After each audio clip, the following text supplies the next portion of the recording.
que je veux être avec toi. Rien ne vaut ta présence, ce que je veux. Rien ne vaut ta présence, ce que je veux.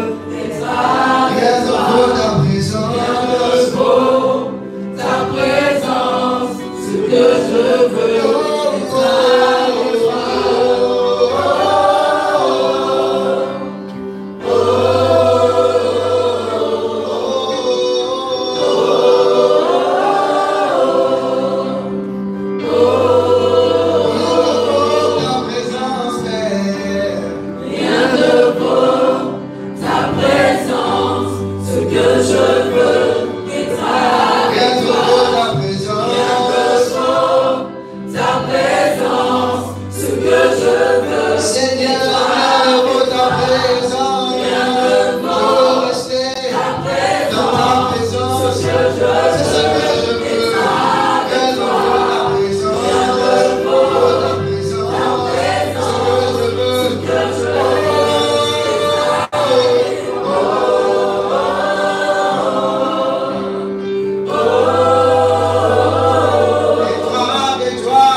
De marcher avec nous, de nous servir, de travailler pour nous et tu n'étais pas arrêté là. Tu as accepté d'être humilié, battu par nous, mais seulement parce que ton amour était tellement grand qu'il allait au-delà de tout ce que nous puissions penser, imaginer, concevoir. Seigneur, moi quand je m'assois et quand je réfléchis à cela, je me demande qu'est-ce qui a pu se passer dans ta tête, Seigneur, qu'est-ce qui a bien pu se passer. Et la seule réponse que je reçois quand je me pose la question, c'est parce que je vous aime.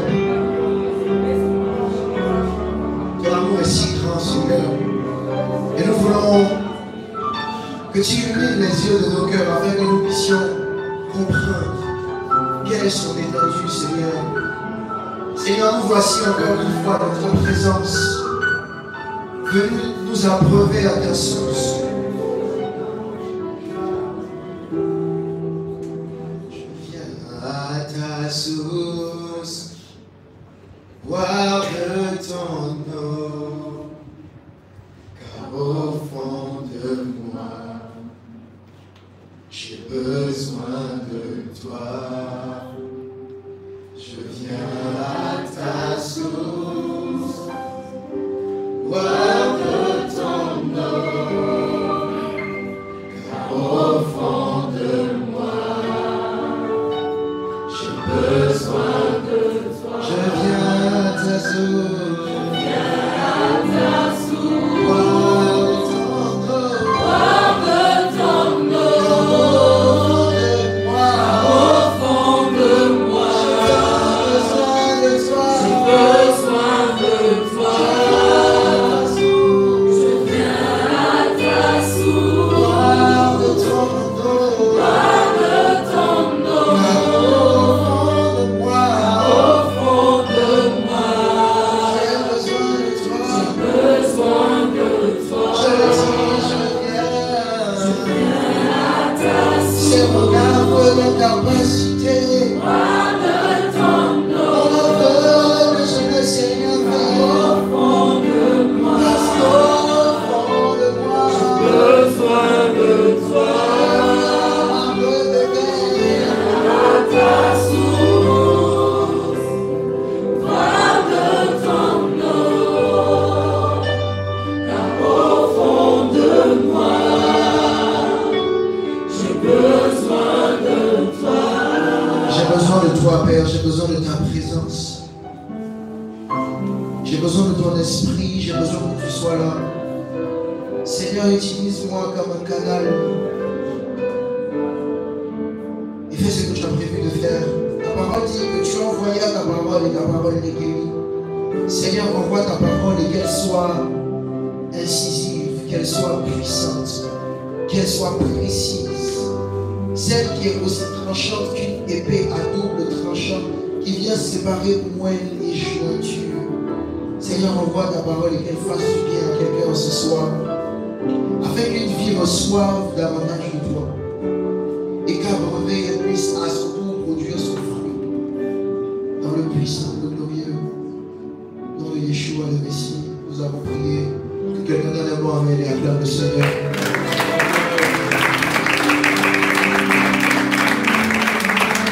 Les acclamations sont faites.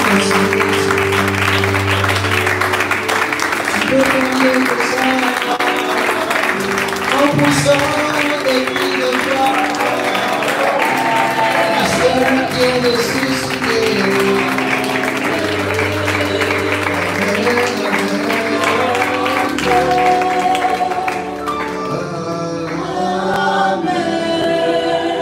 Merci Seigneur.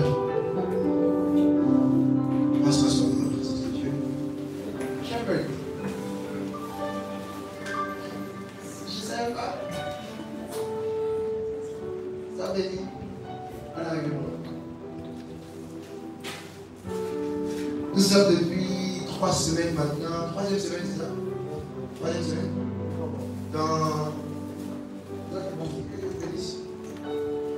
Dans notre thématique, soyez parfaits et Dieu nous fait du bien semaine après semaine.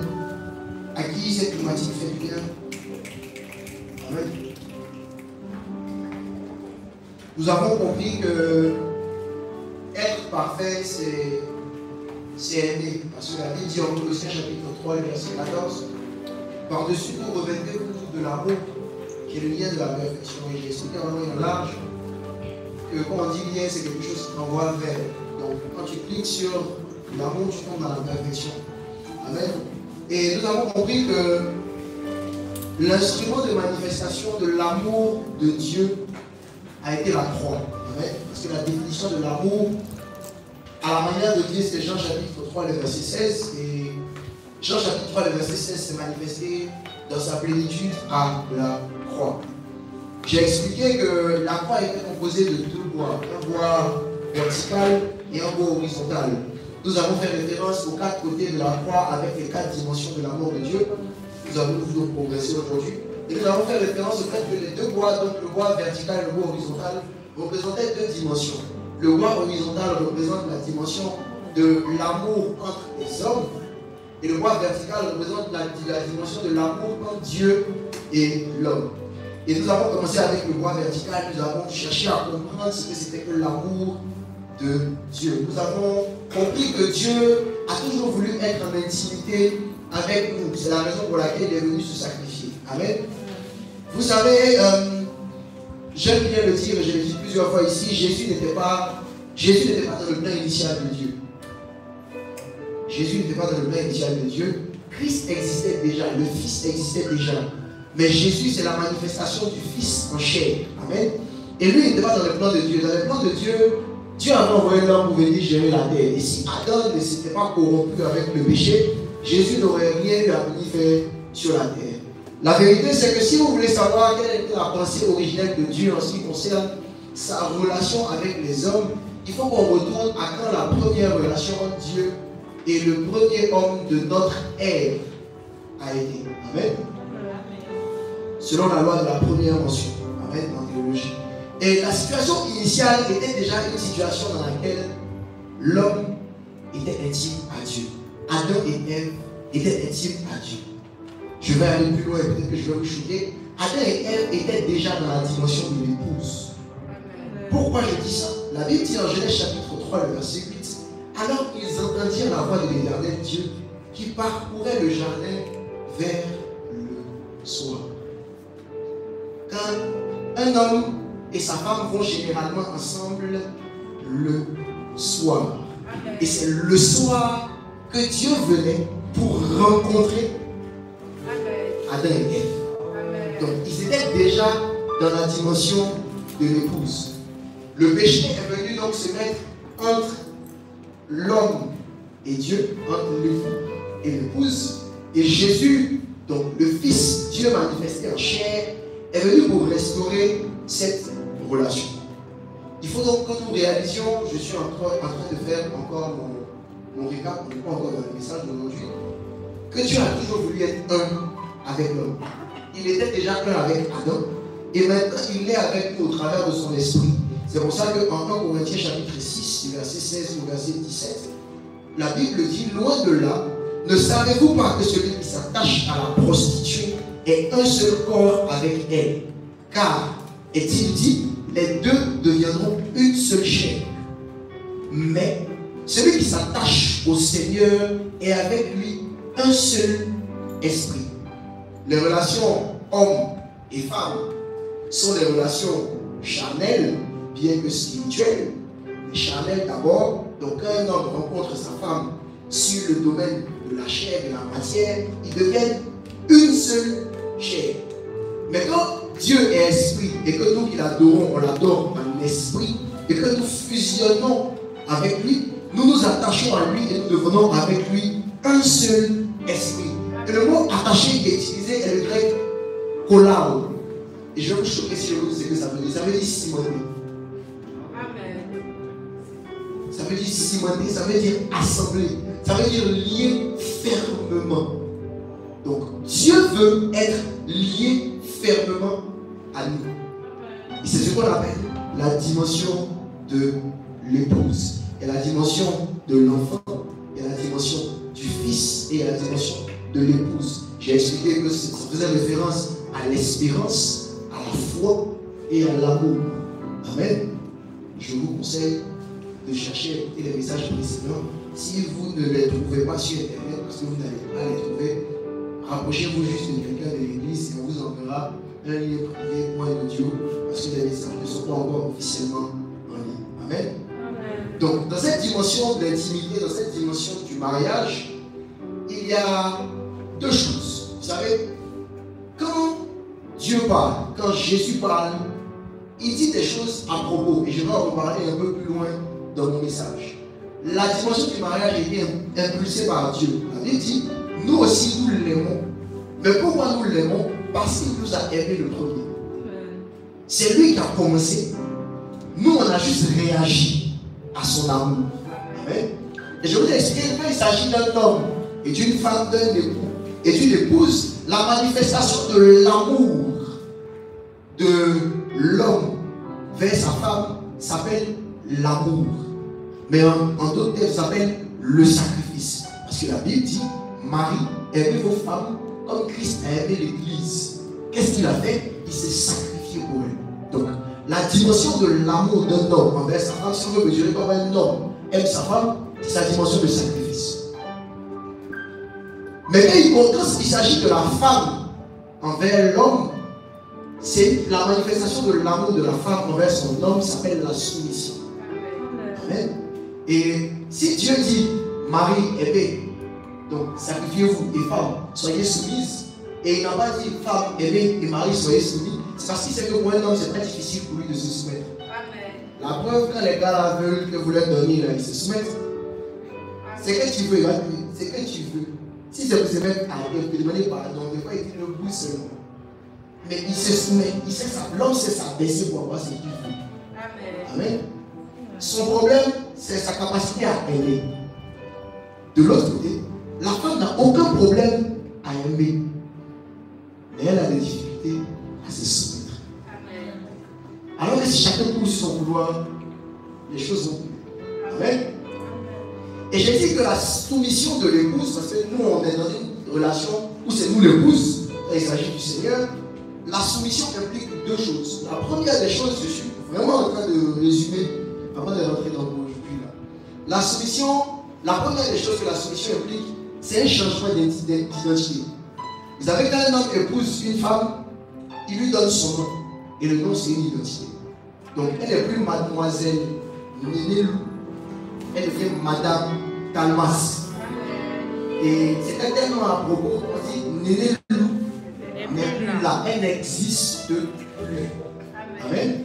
De cette même manière, quand tu décides de marcher avec le Seigneur, ton ancien toi n'est plus censé exister pour que le nouveau toi se manifeste. Nouvelle identité implique donc une nouvelle manière de se comporter. C'est ce qu'on appelle marcher en nouveauté de vie avec le Seigneur. Et la dimension du changement d'identité fait référence à ce qu'on appelle une épouse sans tache ni ride. Nous sommes saints parce que Jésus nous a donné sa sainteté. Mais c'est de notre devoir que de marcher dans cette sainteté-là. Donc, cette dimension de femme qui change sa manière de se comporter, c'est ce qu'on appelle le processus de la sanctification. De renoncer aux œuvres mortes pour marcher dans les œuvres de la lumière. Dis à ton voisin, sors du noir. Marche dans la lumière. C'est très important parce que Jésus ne vient pas chercher une épouse comme ça. Jésus vient chercher une épouse qui est sans tache ni ride. Sans tache ni ride. Donc elle est pure. Amen. C'est la dimension de la crainte de Dieu. Il faut qu'il y ait de la crainte de Dieu dans l'église. Il faut que le chrétien craigne Dieu, qu'il n'ait pas peur de Dieu. On ne se sanctifie pas par peur de l'enfer. On ne se sanctifie pas par peur de perdre une bénédiction. On ne se sanctifie pas parce qu'on a envie de recevoir quelque chose de Dieu. On se sanctifie parce qu'on l'aime. Vous savez, quand vous marchez avec quelqu'un et que vous voulez plaire à cette personne, quand vous voulez montrer à cette personne que vous l'aimez, vous ne faites pas ce qui ne lui plaît. Vous essayez d'éviter au maximum tout ce qui peut se mettre en travers de lui et vous. On a bien dit en Ésaïe, non, la main du Seigneur n'est pas trop courte pour agir, ni ses oreilles trop sourdes pour entendre. Mais c'est le péché qui met une barrière entre lui. L'épouse qui aime l'époux marche dans la sécurité. Amen. La deuxième chose que la soumission va impliquer, mais je reviens encore sur la première chose, c'est la dimension du sou de soumission. En fait, tu reconnais que c'est lui qui est le Seigneur et tu es sous lui. Quand une femme et future femme dans votre foyer, quand vous allez réaliser que vous êtes sous et que vous n'êtes pas sûr, excusez-moi de dire ce que je vais dire, vous n'êtes pas à côté, vous êtes sous. Amen. C'est le principe que Dieu a établi. Si tu veux vivre selon ton époque, c'est ton problème. Mais ce que Dieu a dit, c'est que la femme est sous son mari. Si tu tiens ton poste, vous savez, l'homme va avoir beaucoup de facilité, ça va dans tous les sens, je vais aller dans les deux sens. L'homme aura beaucoup plus de facilité à aimer et à manifester de l'amour s'il sent que son épouse est soumise. Si un patron de société arrive à tromper son épouse avec son assistante, c'est parce que son assistante est assez petite son très souvent. Des choses que sa femme à la maison ne voit pas. Amen. Elle, quand il va arriver, elle va dire, ah patron, tu souris pas aujourd'hui, hein? C'est qu'il y a un problème. Qu'est-ce qu'il y a? Patron, vous voulez un café? Patron. Le premier besoin d'un homme, c'est le sexe. Le second, c'est l'honorabilité. Si un homme ne se sent pas Seigneur, tu as un problème. Amen. C'est comme ça que quelqu'un va le faire se sentir Seigneur dehors.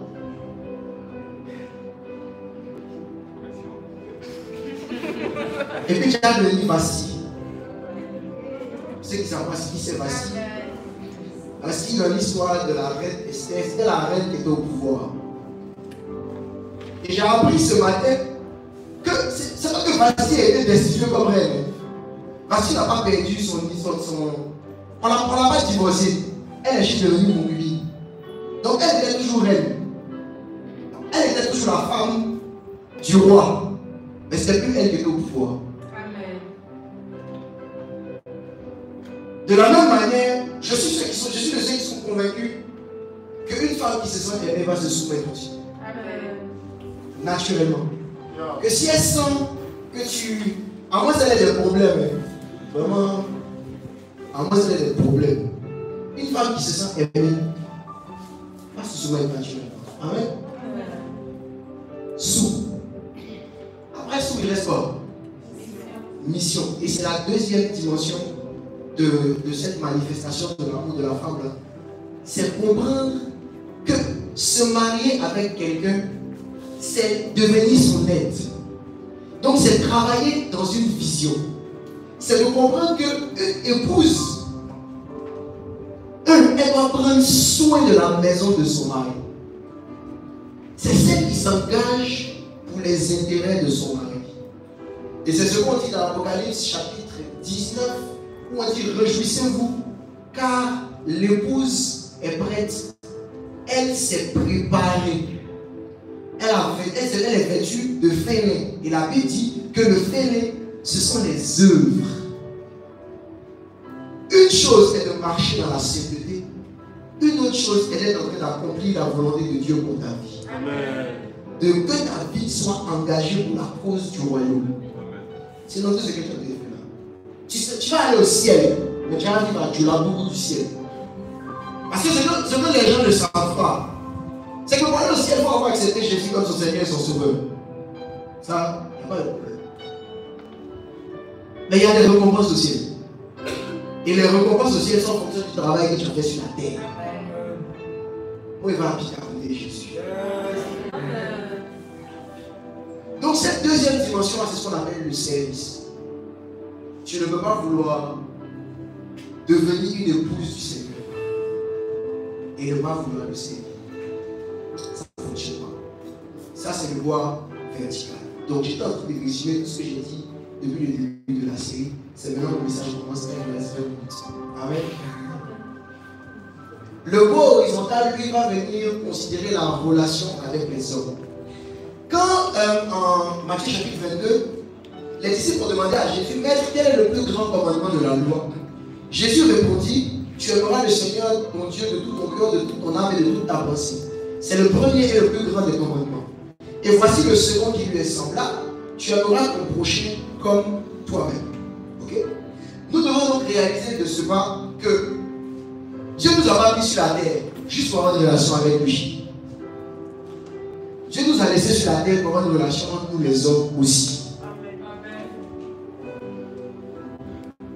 La Bible même va dire que si tu dis que tu aimes Dieu que tu ne vois pas et que tu n'aimes pas ton frère que tu vois, et ça la semaine prochaine. C'est pas ça aujourd'hui.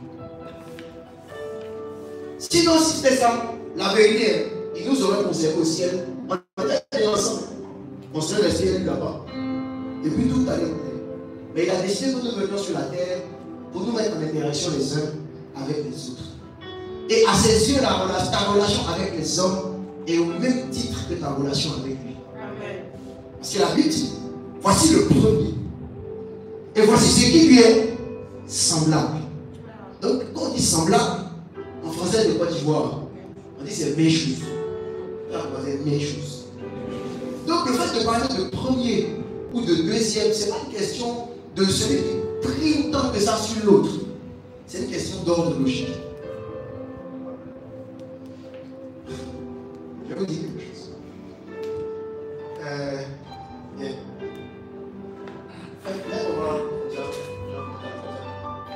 Ça, c'est le point vertical. C'est la relation de l'homme avec Dieu. Est-ce que vous savez qu'on peut faire une croix comme ça? On peut faire une croix comme ça. Et puis on peut faire une croix comme ça. Ok? Donc la relation avec Dieu et la relation avec les hommes. Plus ta relation avec Dieu sera basse, ta relation avec les hommes sera attirée par les choses de la terre. Mais plus tu vas grandir dans ta relation avec Dieu, ta relation avec les hommes va prendre de la hauteur. Et ça, c'est le deuxième type de propos. Amen. Okay, go. Thanks. Donc, il donne premier et deuxième, c'est parler de logique et ordre des choses.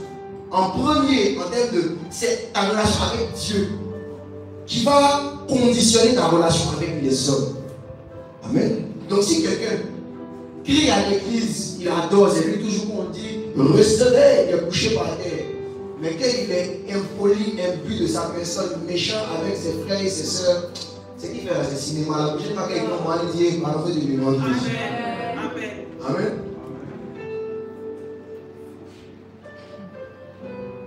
Sauf que si on analyse bien, entre la relation avec Dieu, entre l'ordre des choses qu'il a données, il y a une étape apparemment qu'on a sautée.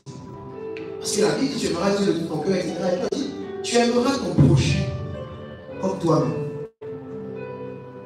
Ça veut dire que pour aimer ton prochain, c'est qui va être la norme de l'amour pour ton prochain, c'est ton amour pour toi-même.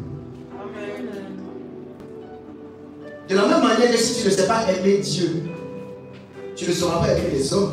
Laisse-moi te dire que si tu ne sais pas t'aimer toi, tu ne sauras pas aimer les autres. Amen. Est-ce que c'est une erreur pour Jésus de ne pas le mentionner? Je ne pense pas. Parce qu'on a la réputation de ce Jésus-là qui dit les choses à propos et qui dit les choses sans se mélanger. Et donc, ce n'est pas une erreur. Le vrai ordre des choses aurait donc dû être: tu aimeras Dieu de tout ton cœur, de ton âme, de toute ta pensée, tu t'aimeras toi-même et tu aimeras ton prochain. Genèse chapitre 1, le verset 26, la Bible dit, puis Dieu dit, faisons l'homme à notre image et à notre ressemblance. Et j'ai déjà expliqué ici que le mot image, c'est le grec, non, c'est l'hébreu tselem. Tselem qui veut dire simulacre. Ça veut dire ce qui a l'apparence de, ou bien l'ombre. Le dictionnaire définit une image comme une reproduction matérielle. La vérité, c'est que si tu vois mon image, tu m'as vu moi, mais c'est dans une autre forme. Amen. Parce que mon ombre, c'est moi. Il n'y a pas d'ombre sans le vrai corps. C'est moi que tu as vu. Sauf que ce n'est pas moi dans ma dimension physique, c'est moi dans ma dimension ce que le soleil fait de mon corps sur la terre. Amen.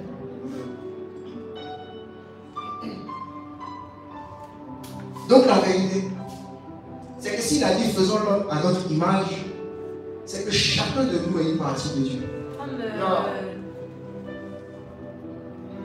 Sauf que la partie de Dieu que tu es est pleine en elle-même. Je t'explique. La Bible dit en Colossiens chapitre 3, le verset 11, il n'y a ici ni grec, ni juif, ni circoncis, ni incirconcis, ni barbare, ni scythe, ni esclave, ni libre. Mais Christ est tout en tous. Christ est complet en chacun de nous. Amen. Est-ce qu'on peut dire autre chose? Est-ce que tu sais que du premier au 5e jour, Dieu a fait toute la création sur la base de sa sagesse et de son intelligence. Dieu s'est assis, et puis il a réfléchi, et puis il a dit, bon, pour que la terre soit à l'aise, il faut qu'on fasse ceci comme ci, il faut qu'on fasse ceci comme ça, etc., etc., etc. Je vous épargne des versets à cause du temps. J'aurais pu vous lire Job chapitre 28, verset 20 au verset 28. Donc, Dieu a fait toute la création. Et puis il a jugé qu'elle était bonne. Sur la base de sa sagesse. Mais quand il s'agissait de faire l'homme, Dieu n'a pas créé sur la base de sa sagesse. Dieu a créé l'homme sur la base de lui-même. Amen. Ça veut dire qu'en comment on appelle ça? En couture, ou bien chez ceux qui font des travaux manuels, on appelle ça le patron. Le patron qui est le modèle sur lequel on regarde pour faire les autres. Donc le patron de la création de l'homme, c'est Dieu.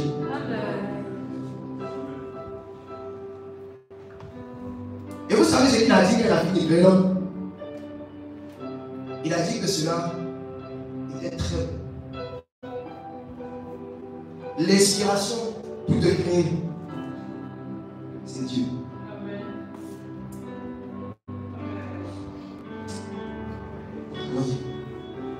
Et quand tu dis le verset de cela était très bon dans la Bible, version Amplified, il n'a pas juste dit cela était très bon.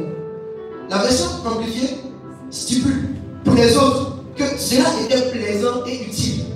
Donc il l'a maintenu. Il a fait tous les arbres, etc. Mais pour l'autre, il a dit que cela est très bon et il a totalement validé. Les gars, est-ce que vous savez que votre création, ta vie sur la terre a été totalement validée par Dieu?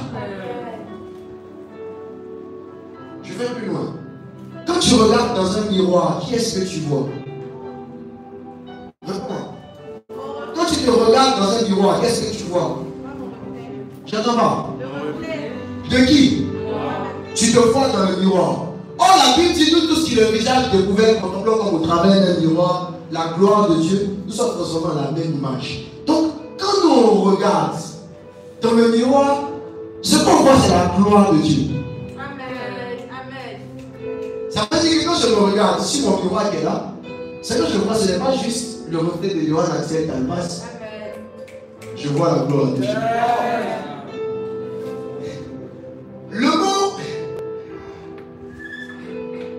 mot gloire. Retiens ce que je vais dire. Tu es l'image visible du Dieu invisible. Ça veut dire que si les gens veulent voir Dieu, normalement ils doivent te regarder toi. Jésus dit, si vous m'avez vu, vous avez vu le Père. Cher Père Marie, je dois être capable de dire, si vous m'avez vu, vous avez vu Dieu.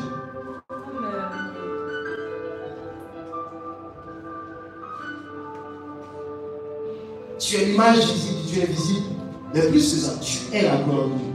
Amen. 1 Corinthiens chapitre 11, verset 7 dit, l'homme ne doit pas se couvrir la tête, puisqu'il est l'image de la gloire de Dieu. Tu es l'image de la gloire de Dieu. Et se couvrir la tête, c'est se cacher. Alors on cache quelque chose dont on n'est pas fier. Parce qu'on en a honte. Ça veut dire que Dieu te défend d'avoir honte de toi. Parce que tu es son image. Te déprécier, c'est diminuer la grandeur de Dieu. non, ton nez est un peu penché comme si, que non, tu es en train de diminuer Dieu. Lorsque le pianiste est en train de bien jouer et que nous sommes bénis, personne ici ne va dire que ouais, le piano est puissant. On va tous reconnaître les mérites du pianiste. De la même manière, lorsque les gens te voient, ou bien lorsque tu te regardes toi-même, et puis tu te dis tu es vilain, tu es en train de dire Dieu, tu es vilain. Réponds-moi.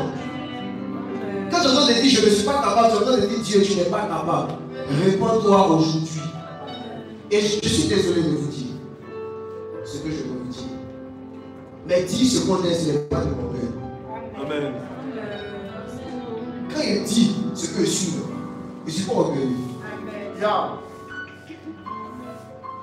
Astérix, tout dépend de la motivation de mon cœur.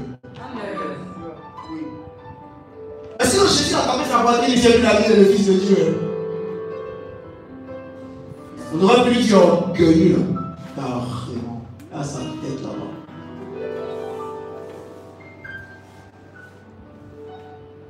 Si je suis moi. Je suis moi. Il y a un problème. C'est pour ça que David tape sa poitrine. Et puis en Psaume chapitre 139, verset 14, il dit Père, je te loue.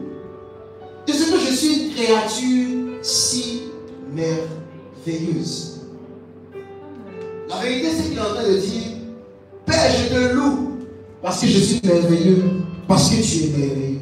Amen.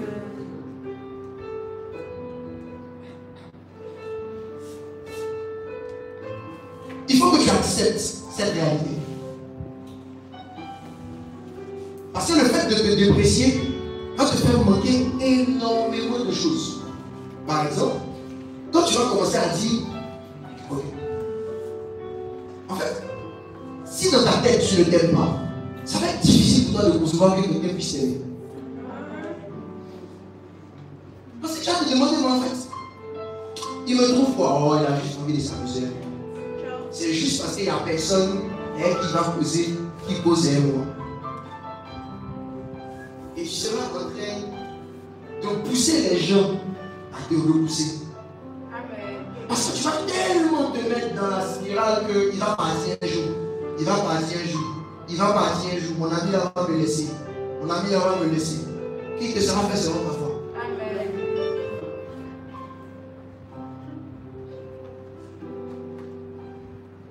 Si tu ne t'aimes pas, ça va être difficile pour toi d'accepter que quelqu'un te dise tu es intelligent, tu es beau, tu es belle, je t'aime.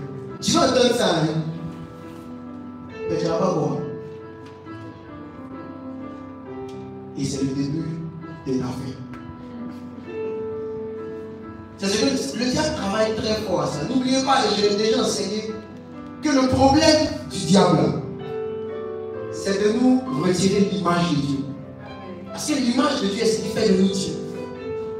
En fait, il veut te défocaliser de l'image pour te faire te concentrer sur la ressemblance. Amen. Je vais t'expliquer. Le serpent était le plus rusé de tous les animaux des champs que l'Éternel avait fait. Il dit à la femme, Dieu a-t-il réellement dit, vous ne mangerez pas de tous les arbres du jardin? La femme répondit au serpent, nous mangeons du fruit des arbres du jardin. Mais quand au fruit de l'arbre au milieu du jardin, Dieu a dit, vous n'en mangerez point, et vous n'y toucherez point, de peur que vous ne mouriez. Alors le serpent dit à la femme, vous ne mourrez point.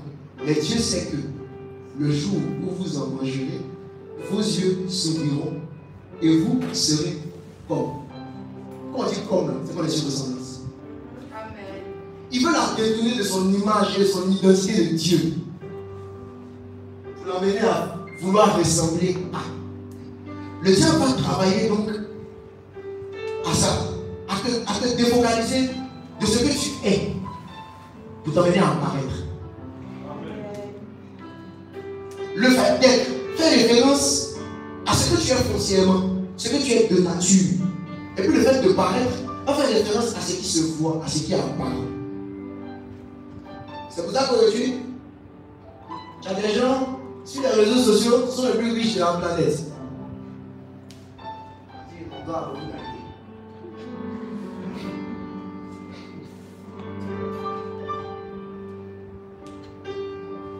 Tu as des gens qui, en apparence, semblent heureux.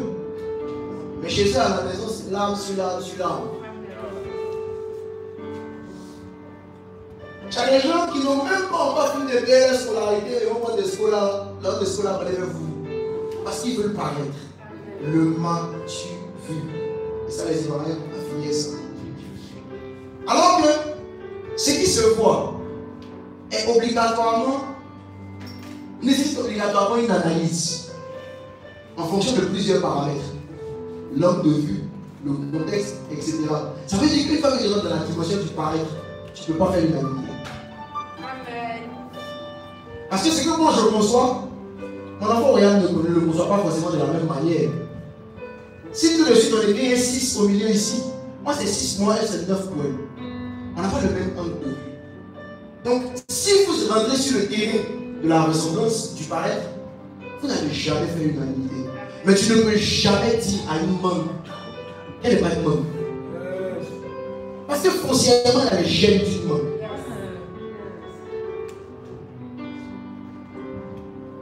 Moi, tu ne peux pas me retirer dessus. Because I know that. Bon, tu descends là où tu veux. Et donc, il va travailler à te faire croire que tu es parce que tu as. C'est parce que tu as l'argent que tu es fructueux. C'est parce que tu es frais que tu es recommandable. Alors que la vérité, c'est que c'est parce que tu es que tu as. Amen. Le diable va t'amener à diminuer ta valeur. Tu n'as pas l'argent, donc tu n'es personne. Tu n'as pas un beauté. Tu n'as pas un beau front, donc tu n'es pas beau. Tu n'es pas belle. Le pareil t'envoie dans une comparaison. Parce que quand tu trouves que tu n'es pas beau, c'est en fonction des guerres. C'est en fonction des standards humains. Vous serez comme Dieu.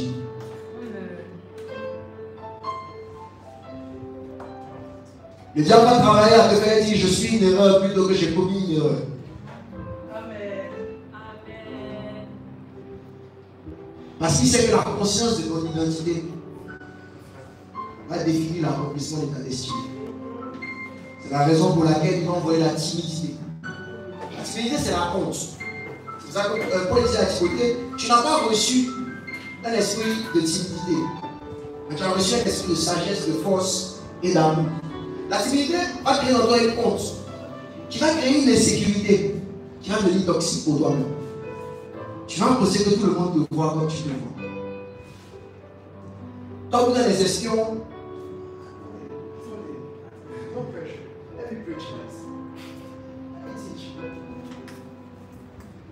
tu vas rentrer dans le combat comme les Israélites qu'on a envoyés en espionnage à Canaan. C'est-à-dire qu'eux, ils sont partis. Ils ont scanné. Quand ils sont revenus, on dit faites votre rapport. Ils disent vraiment le pays où on est parti, il y a l'air miel. Ouais. C'est un bon pays. Mais il y a des géants là-bas. Nous étions à leurs yeux comme des sauterelles. Ça veut dire qu'eux, ils ont eu la capacité de se projeter dans les yeux des géants et puis de se regarder eux-mêmes. Et puis ils ont vu qu'ils ressemblent à sauterelles. C'est exactement quelqu'un, la même manière que quelqu'un qui ne s'aime pas. Tu vas commencer à te dire que les gens autour de toi ne t'aiment pas parce que tu n'aimes pas. Tu as dit que les gens ne t'aiment pas juste parce que toi tu penses que tu ne t'aimes pas. Donc tout le monde ne t'aime pas. Et ça va mélanger toutes tes relations. Tu vas commencer à interpréter les attitudes des gens en fonction de ton propre angle de vue. Que s'il m'a salué comme ça, c'est parce qu'il m'aime pas. Lui-même, il a longtemps, il sait qu'il m'aime pas. Donc aujourd'hui, il n'a pas souri là même là. C'est ça, c'est son vrai lui là qui est là. Vous êtes en fait des filles, vous seuls dans vos têtes. Bravo, Steven Spielberg, Alex Ogou, soyez salués, acclamez pour vous s'il vous plaît. Et dis acclamez pour vous. Les grands réalisateurs, vous êtes trop forts. Dieu vous bénisse. Hein? Sortez de ça. T'accepter comme tu es et commencer à t'aimer. c'est le commencement de la vie épanouie. La Bible dit, et je finis dans 5 minutes. En effet, c'est une grande source de bien que la piété avec le contentement. 1 Timothée chapitre 6, verset 6. Et le contentement, c'est le fait d'accepter ce qu'on a. Mais c'est surtout le fait d'accepter ce qu'on est. Sur la base du fait que Dieu sait ce qu'il fait et que lui, il nous suffit. C'est ça le contentement. D'autres versions, c'est une source de grand gain. La piété, c'est la manière de marcher avec Dieu, marcher dans la crainte de Dieu. Même ça, ce sera seulement un grand gain pour toi. Si tu sais y ajouter le contentement. Le contentement, c'est accepter qui Dieu dit que tu es. Quand l'ange apparaît à Gédéon et qu'il lui dit, vaillant héros, Gédéon n'est pas là. Quand l'ange sort dessus, l'ange sort sur lui fortement. Et puis l'ange lui dit, ce n'est pas inutile. L'ange lui dit, vaillant héros. Gédéon lui dit, temporisez. Apprends à temporiser. Tu as pu stresser ma destinée.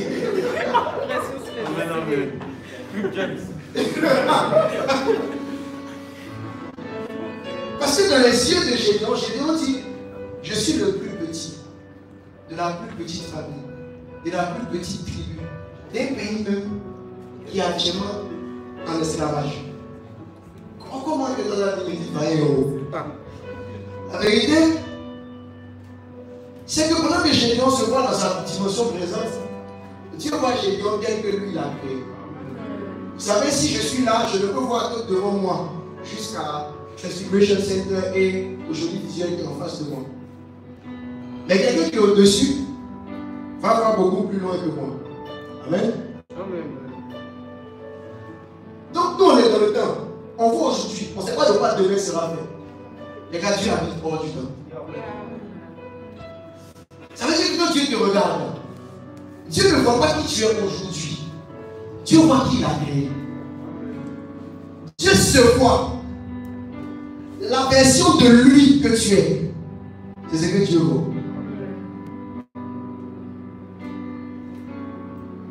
Et comme le diable, c'est ça, comme je disais, c'est pour ça qu'il travaille très fort. Vous savez, qu'est-ce que tu vois de toi? Pour amener les élites de Juda à vivre un autre type de vie dans le temps de Daniel, quand Nebuchadnezzar, Babylone conquiert Juda, on prend les élites. Et puis, Nebuchadnezzar mandate un qui s'appelle Ashkenaz. Et il lui dit d'emmener l'élite, donc Daniel, Shadrach, Meshach et Abednego, qui ne sont pas le vrai nom de base, à travailler pour lui. La première action de Ashkenaz, c'était de changer leur nom. Parce qu'une fois qu'il a changé leur identité, c'est fini. Mais regardons 2 secondes ce que leur nom veut dire. À la base, Daniel veut dire Dieu est juge. Et Ashkenaz a appelé Daniel Béchatsar. Ça veut dire que Baal protège la vie. Baal, c'est un Dieu. Donc ça veut dire que le Dieu qui est ton juge, donc qui te défend, on te parle d'une dimension où c'est un démon qui habite dedans. Anania qui veut dire Dieu est miséricordieux, c'est pas appelé Shadrach, qui veut dire grand scribe. Les scribes, c'est les docteurs de la loi. Donc c'est un grand docteur de la loi. Or, si Dieu est miséricordieux, ça veut dire que Dieu, c'est la grâce de Dieu qui est manifestée. Donc on t'amène dans la loi. Alors que c'est dévié dans la grâce. Amen, amen. Michaïa, qui veut dire qui est comme Dieu. On le fait appeler Meshach, qui veut dire le choix du roi. Ça veut dire qu'à la base, son nom voulait parler de l'immensité de son Dieu. Mais finalement, on lui dit qu'il sera favorisé d'un homme.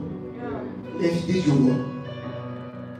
Et Azaria qui veut dire l'Éternel a secouru. On l'appelle Abednego, qui veut dire serviteur du Dieu Négo. Changement d'identité pour les travailler au compte et stresser leur destin. Mais allons plus loin, je sais que le roi de Nebuchadnezzar a mandaté un monsieur qui s'appelait Ashkenaz. Et vous savez ce que Ashkenaz veut dire? Ça veut dire grande aspersion. Qu'est-ce que c'est que d'asperger? C'est de prendre un liquide et puis de mettre sur toi. L'aspersion est différente de l'immersion. Ok? C'est ce que le diable fait. Il prend des situations piteuses de la vie et puis il t'asperge avec eux. Il t'asperge pour que tu perdes ton identité et que tu deviennes ce que lui veut que tu sois. Pendant que le monde voit Simon, Dieu voit Pierre. Pendant que les gens voient Saul, Dieu voit Paul. La vérité, c'est que la différence entre Saul et Paul, c'est une seule lettre. S devient P. En anglais, ça se sent bien. S, c'est pour sinner, qui veut dire pécheur. Et P, c'est pour preacher, qui veut dire prédicateur. Amen. Tu dois, pour arriver à la manifestation de ce que tu dois être. Parce que la Bible dit en 1 Jean chapitre 3, le verset 2.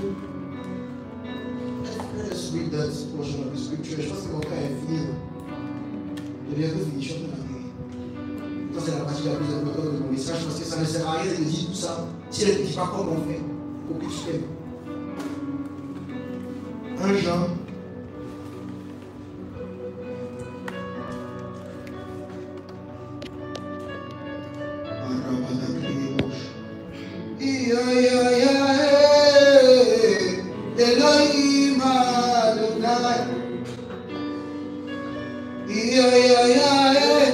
La Bible dit, bien-aimés, nous sommes maintenant, en ce moment, nous sommes enfants de Dieu.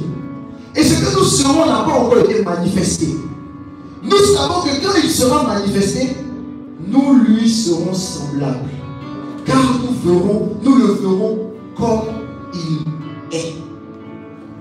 Pour devenir ce que Dieu dit que tu es, et ce que Dieu dit que tu es, c'est une version de lui, il faut que tu puisses le voir tel qu'il est. 2 Corinthians chapter 3, verse 18. 2 Corinthiens chapitre 3, le verset 18. La Bible dit, nous tous qui le visage découvert, contemplant comme au travers d'un miroir la gloire de Dieu, nous sommes transformés en la même gloire, dans la même image de gloire en gloire, comme par le Seigneur l'Esprit. Si tu veux devenir la version de Dieu que tu es censé être, il y a 3 choses que tu dois faire. La première des choses, c'est chercher Dieu. Amen. Et c'est la dimension de Dieu est sa gloire, donc tu dois chercher à voir la gloire. Tu dois chercher le pan de Dieu que tu es. Tu ouvres ta Bible. Tu n'ouvres pas ta Bible juste pour connaître des versets et puis montrer aux gens que tu peux prêcher sur Facebook. Tu ouvres ta Bible pour chercher Dieu. Seigneur, je veux te voir. Parce que je sais que quand je te vois, je le vois. Et tu commences à chercher Dieu. C'est la dimension de celui qui cherche. La Bible dit, vous me chercherez et vous me trouverez. Si vous me cherchez de tout votre cœur. Jérémie chapitre 29, le verset 13. Si tu veux te dépouiller, cherche Dieu. La deuxième des choses, c'est accepter qui Dieu dit que tu es. La dimension du visage découvert. Quand tu viens contempler, tu ne viens pas le visage couvert. Le visage couvert, ça veut dire que je ne veux pas que les rayons de la gloire me touchent. Ça veut dire que je suis prêt à accepter que la gloire m'éblouisse. Une chose est de venir dans de prédication. Une autre chose est d'accepter que ce que Dieu a dit, il a dit point. Tu auras beau trouver le point de Dieu que tu es. Si tu viens le regarder le visage découvert, la gloire va pas venir. La troisième, c'est demeurer dans ce que Dieu a dit. Et c'est là tout le phénomène de la contemplation. Contempler, ce n'est pas juste regarder. Je peux regarder quelque chose. Mais contempler, ça veut dire que j'admire cette chose. Je prends du temps à la regarder. La contemplation implique que je suis en train de décortiquer. Pendant que Jésus prêchait, plusieurs personnes crurent. Et puis Jésus a dit, si vous croyez en moi, si vous demeurez en ma parole, vous serez réellement mes disciples. En ce moment-là, you shall know the truth, et la vérité vous affranchira. La dimension de la connaissance de la vérité va arriver parce que tu demeures. Amen. Excusez-moi de dire ce que je vais dire. Mais un homme et une femme se connaissent, epiginosko en grec, yada en hébreu, quand ils se connaissent. Amen.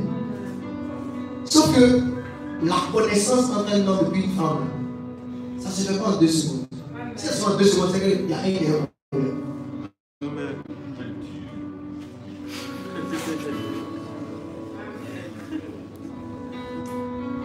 Pour que quelque chose de l'époux soit entre dans l'épouse, il faut un temps. Et si Dieu est l'époux, pour que quelque chose de lui rentre en nous l'épouse, il faut qu'on laisse le temps pour ce qui doit être fait. Jésus m'a dit à Judas, ce que tu veux faire, fais-le promptement. Faisons bien. Prenons le temps de le faire.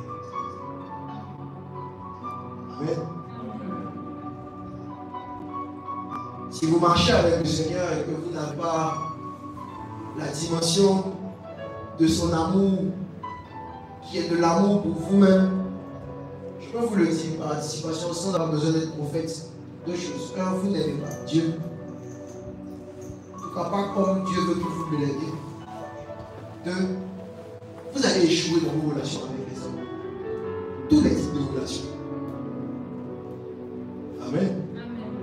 C'est pour ça que celui qui ne sait pas ne doit pas se marier. Il ne doit même pas chercher un couple. Ça me fait fatigant d'entendre les gens. Je te le dis, si un âme est conscient, tu sais que tu ne t'aimes pas assez. Il faut oublier l'amour. Ne réveille pas l'amour pour qu'il t'aime pas. Cherche à t'aimer toi-même. Cherche à aimer Dieu. Et puis après ça, les choses vont se faire naturelles. Est-ce qu'on va le Seigneur ici?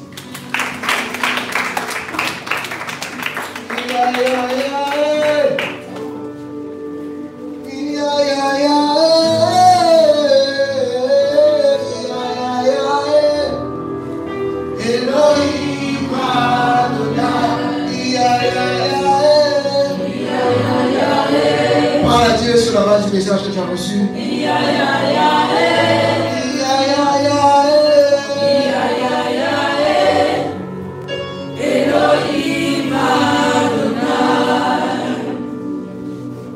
I speak in tongues in the Holy Ghost, and my spirit cries, Elohim Adonai. I speak in tongues in the Holy Ghost, and my spirit cries, Elohim Adonai. Je compte en Dieu, je veux voir sa gloire afin d'être transformé en Elohim Adonai. Je veux voir Dieu et sa gloire.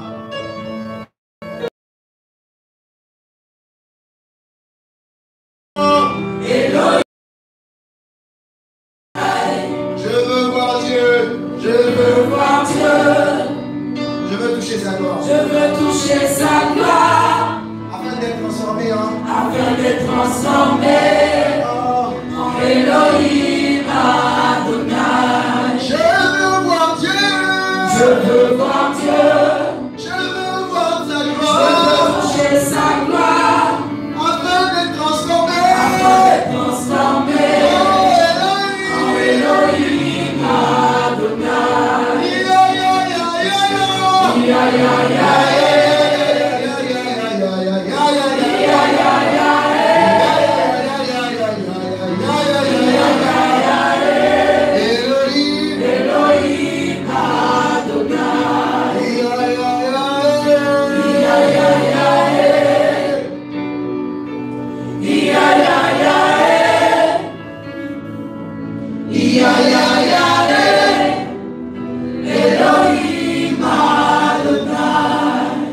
Cette parole t'a fait du bien et que tu veux connecter avec cette parole, tu vas prendre une offrande.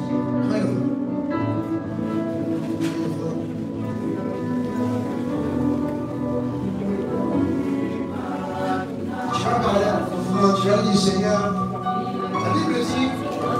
que l'amour de Dieu est répandu dans nos cœurs par le Saint-Esprit. Tu vois, j'ai appris quelque chose aujourd'hui sur la femme pécheresse. On va en parler pendant la semaine de jeûne.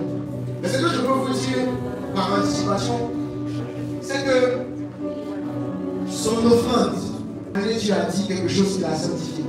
Quand la Bible dit sanctifie-nous par ta parole, car ta parole est la vérité, ce n'est pas sanctifie-nous par le logos. Donc ce n'est pas sanctifie-nous par ce qu'on dit dans la Bible. Et sanctifie-nous par elle. Donc une parole inspirée qui vient de toi. La femme pécheresse, parce qu'on a dit souvent que si on dit que c'est une femme pécheresse, très certainement, ce n'est pas une publicité, c'est pas une visite. On ne savait même plus dans quelle catégorie de péché on est en. Et vous savez, moi je fais toujours la différence entre quelqu'un qui conduit une voiture et un chauffeur. Si on dit qu'elle était pécheresse, ça veut dire qu'elle péché a fait sa nature. Mais elle a posé une action. Je vais juste vous dire un seul mot de son action. Est-ce que vous savez que le parfum qu'elle est venue répandre sur les pieds de Jésus valait une année de salaire? Je vais vous dire. Ça a amené Dieu à dire, toi, va, tes péchés sont pardonnés. Il y a des choses qui déclenchent un aimant de Dieu. Et si tu veux déclencher une dimension de l'amour de Dieu, dès qu'on n'achète pas la parole de Dieu, on ne peut pas acheter Dieu. On peut juste. Il y a des fois quelqu'un te fait quelque chose et puis tu réalises à quel point il t'aime. C'est juste ça. On peut juste montrer à Dieu notre amour d'une certaine manière. Et très souvent que tu as touché quelqu'un dans la dimension où tu l'as shaké himself. Il y a toujours une réaction. Surtout quand tu touches quelqu'un qui est plus grand que toi. Dieu n'a que fait de tes 5 millions. Il y a quelqu'un qui a dit un jour, je sais qu'il y a des gens qui pensent comme ça, mais pas vous dans cette salle. Pourquoi on fait offrande? Est-ce que l'argent ça va chez Dieu? Et l'une des réponses que j'ai reçues du Seigneur, c'est que quand tu t'en vas faire Orange Money, l'argent que j'ai envoyé, les biens que j'ai donnés, ce n'est pas les biens que la personne qui reçoit avant. Quand tu t'en vas faire Western Union, ce n'est pas les CFA que j'ai envoyé là. Ça devient dollars, c'est plus la même chose. Ce que tu donnes ici se transforme chez Dieu. Parce que l'amour de Dieu est répandu dans nos cœurs par le Saint-Esprit. Je t'encourage à faire une offrande qui va toucher le cœur de Dieu. En fait,